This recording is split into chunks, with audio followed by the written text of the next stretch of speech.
Olá pessoal, tudo bem? Meu nome é Alana de Pinho. Quero compartilhar uma palavra com vocês hoje a respeito de edificação após algum trauma, após alguma tragédia, edificação após algum problema, alguma adversidade que veio sobre a sua vida, assim como vem sobre a vida de qualquer pessoa, né? Acontece muito de a gente passar por alguma situação e muitas vezes aquilo trazer tanta dor que a gente não quer entrar naquele assunto de novo, não quer falar sobre aquilo, quer deixar aquilo enterrado. Porém, muitas vezes nós queremos fazer uma construção de nós mesmos ali naquela situação sobre as ruínas. E o que a gente entende, né? Não só da palavra de Deus, mas até quem não conhece a palavra de Deus compreende isso também, que não é possível fazer uma construção em um lugar onde está cheio de escombros. Então é preciso primeiro remover, né, essas ruínas, remover aquilo que não tá bom, que não foi positivo na nossa vida, para a gente começar novamente uma construção, certo? Eu vou fazer um paralelo aqui rapidinho com algumas fases da construção, né, trazendo aquilo que precisa ser feito dentro de nós, muitas vezes. Então, qual que é a primeira fase da construção? Eu anotei aqui para não ter nenhum problema de esquecer, né? Então, vamos lá. O projeto inicial é a primeira fase da construção. Quando a gente fez algo na nossa vida, tivemos alguma escolha e isso deu errado, o que é que nós precisamos fazer? Voltar para o projeto original, né? E o projeto original foi o projeto que Deus criou para a gente. É possível ver isso no Salmo 139, onde Deus diz, né, através do salmista Davi escreveu inspirado pelo Espírito Santo, que Deus escreveu todos os nossos dias antes que nenhum deles existisse. Então, Deus tem um plano perfeito para cada um de nós. E o plano perfeito não quer dizer que não vai haver adversidade, que não vai haver obstáculo, dificuldade, até porque em tudo isso a gente aprende, nós somos fortalecidos, correto?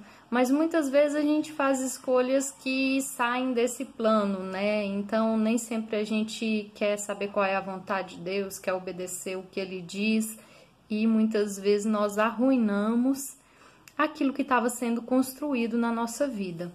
Então, se você fez uma escolha e essa escolha te levou para um lugar que não te trouxe bons resultados, te trouxe desânimo ou até te paralisou, a primeira coisa a fazer é voltar para o projeto inicial, certinho? Esse é o primeiro ponto.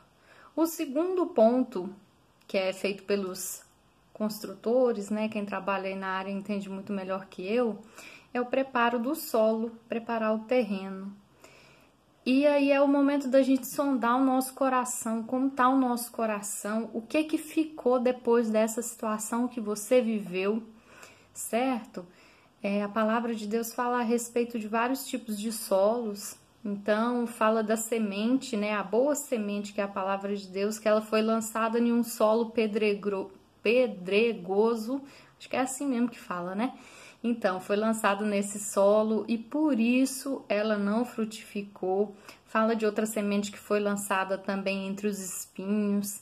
Fala de uma semente que é a palavra de Deus, a boa semente, que caiu um pouco fora do caminho, né? Que representa que a pessoa não estava exatamente ali no caminho de Deus, então por isso também não frutificou. Enfim, eu não estou abrindo a Bíblia aqui para mostrar para vocês, mas vocês podem conferir. Só para agilizar um pouquinho. E o ponto que eu quero chegar é a respeito do solo fértil, que é um coração que está com a terra boa, que está com a terra bem preparada. O que acontece com esse coração quando ele recebe a boa semente? Ele frutifica 30, 60 e 100 por 1. Esse é o plano de Deus para as nossas vidas, para a minha vida, para a vida de vocês também, certo?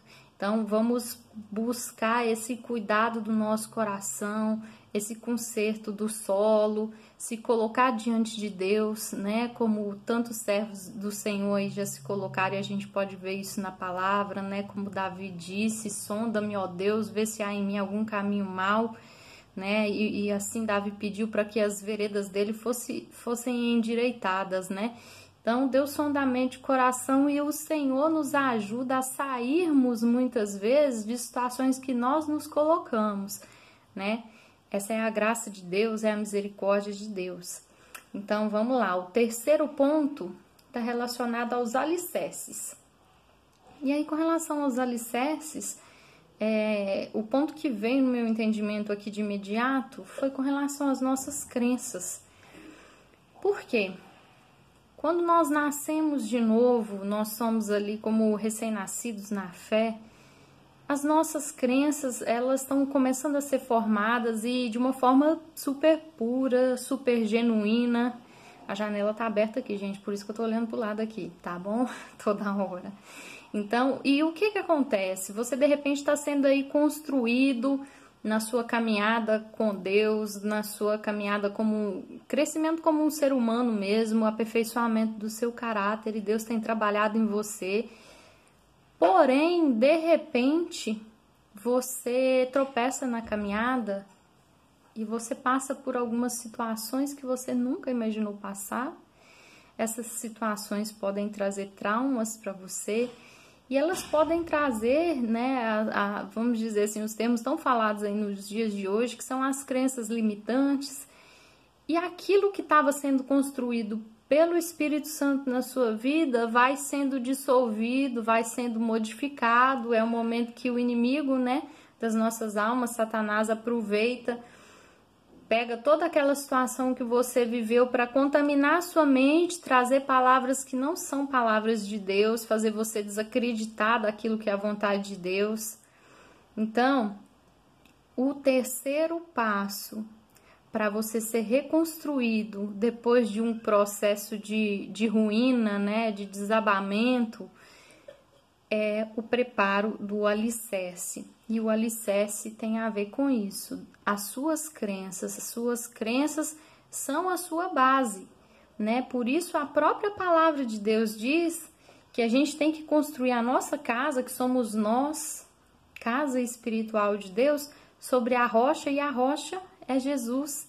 Então nossas crenças precisam estar de acordo com aquilo que Jesus disse, com aquilo que a palavra de Deus disse. E aí eu pergunto para você, o que mudou na sua vida depois que você vivenciou situações que você não desejava, depois que você foi frustrado? Quais crenças foram abaladas na sua vida? Hoje você crê em quê? Você crê da mesma forma que cria antes?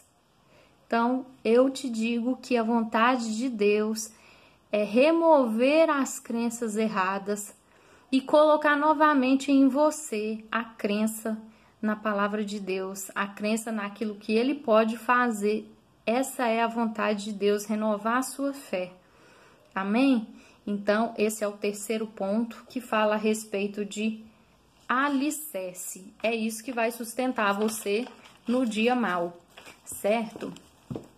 O próximo ponto, pessoal, a respeito das fases da construção, está relacionado exatamente com a alvenaria, né? Que é o momento ali que vão se colocar as bases, começar a levantar as paredes, né? E quando fala de alvenaria, eu entendi que está relacionado com aquilo que mantém a casa de pé. E o versículo que veio na minha memória, né, no meu entendimento nesse momento, é o versículo que está em Efésios, está escrito que nós não devemos nos embriagar com vinho onde há dissolução e contenda, mas nós devemos nos enchermos do Espírito Santo. E é o que vai nos manter de pé. É como a palavra diz, né? A vontade da carne é contrária à vontade do Espírito, de modo que um milita contra o outro para a gente não fazer a vontade de Deus. E aí é o momento que nós precisamos vigiar, certo? Então, de repente, ao invés de dar ouvidos, né, ou mesmo não guardar o nosso coração para uma situação que a gente está vivendo que pode nos contaminar, o que é que a gente precisa fazer? Buscar o Senhor e se submeter a Ele de verdade, como a palavra fala, sujeitai-vos a Deus, resistir ao diabo e Ele fugirá de vós, né? E a gente buscar se encher do Espírito Santo, como a palavra diz, né? Com salmos, hinos e cânticos espirituais, ok? Vamos lá para o próximo ponto, então, que é o último aqui que eu coloquei na nossa listinha de reconstrução, que é a cobertura, o telhado.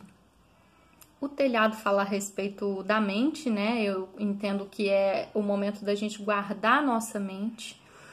A palavra de Deus fala a respeito do capacete da salvação, que é aquilo que não vai tirar de nós a convicção de que o Senhor nos salvou, de que Jesus deu a vida por nós, de que o sangue dele nos limpa de todo o pecado e nos purifica de toda injustiça, certo?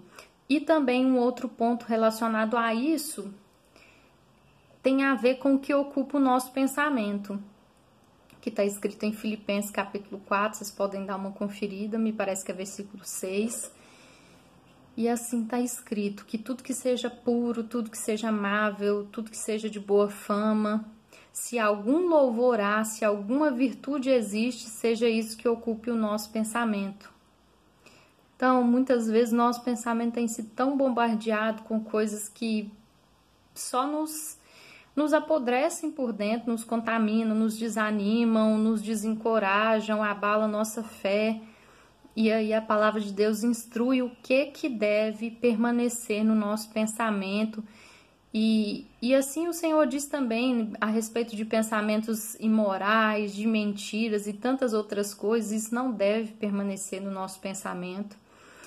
E eu peço ao Senhor que, assim como a mim, dê a você também, em nome de Jesus, a graça de vivenciar todos esses pontos e ser reconstruído, não deixando de lado aquilo que precisa ser refeito, não ignorando, fazendo de conta que está tudo bem, mas que a gente se submeta ao tratamento de Deus mesmo, ao processo que Deus quer fazer em nós, porque eu tenho certeza que, assim como o Senhor diz, aquele que começou a boa obra é fiel para completá-la até o dia de Cristo, e vai ser assim na minha e na sua vida, em nome de Jesus. Amém? Obrigada, gente. Dá um like, se inscreve, é muito importante para mim, eu quero estar aqui sempre junto com vocês e que o Senhor nos abençoe. Um abraço.